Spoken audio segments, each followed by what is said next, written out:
नमस्कार मित्रों, सोमा धोबन की कथा सोमवती अमावस्या के दिन अवश्य ही सुननी चाहिए।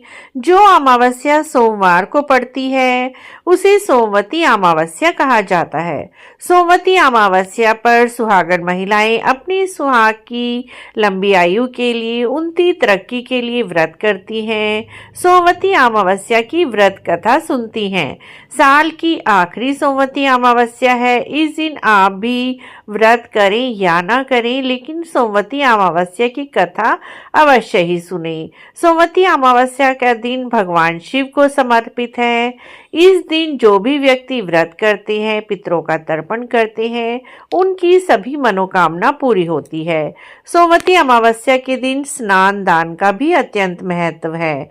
कहा जाता है कि अमावस्या के दिन कथा सुनने मात्र से अखंड सौभाग्य की प्राप्ति होती है। अखंड सौभाग्य देने वाली सोमा धोबन की कथा इस वीडियो में हम आपसे शेयर कर रहे हैं।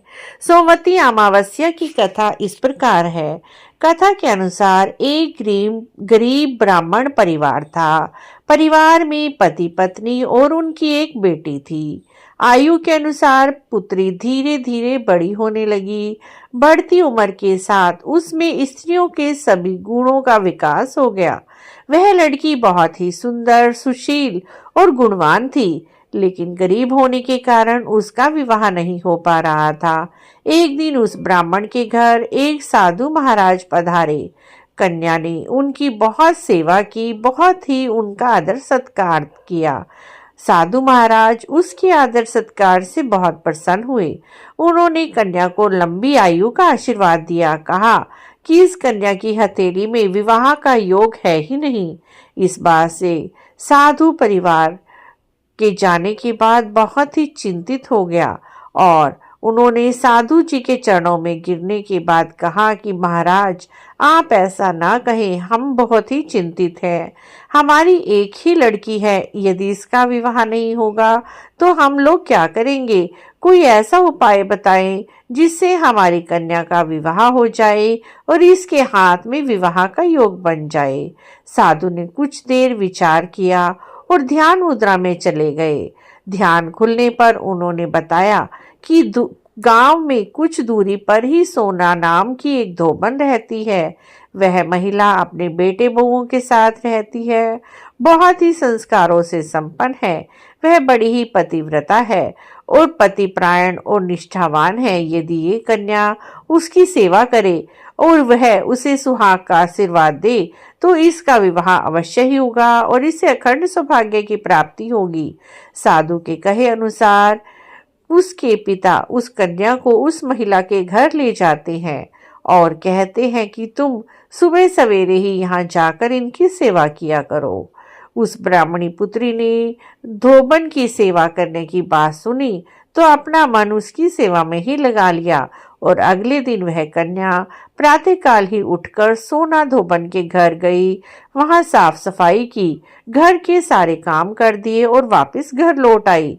एक दिन सोना धोबन अपनी बहुओं से पूछती है कि तुम सुबह सवेरे ही उठकर सारे काम कर लेती हो, पता भी नहीं चलता। बहुओं ने कहा, माँ जी, हमने तो सोचा कि आप ही सुबह सवेरे उठकर काम करती हो, हम तो देर से उठती हैं। इस पर सास बहू निगरानी करने लगी कि कौन उनके घर आकर सुबह सवेरे ही उनके घर का सारा काम करके चला जाता है। कई दिनों के बाद धोबन ने देखा एक सुंदर सी कन्या अंधेरे में घर में आती है और सारा काम करने के बाद जाने लगती है। जब वह जाने लगती है, सोना धोबन उसके पैरों में गिर पड़ती है और पूछती है कि आप कौन हैं और छिपकर मेरे घर आकर इतनी सेवा और काम क्यों कर रही है। तब कन्या ने साधु के द्वारा बताई गई सारी बातें सोमा धोबन से कहा और कहा, सोमा धोबन, आप पतिपरायण हैं, आप में तेज है, आप ये सब बातें मानती हैं तो मुझे सुहाग का आशीर्वाद दें।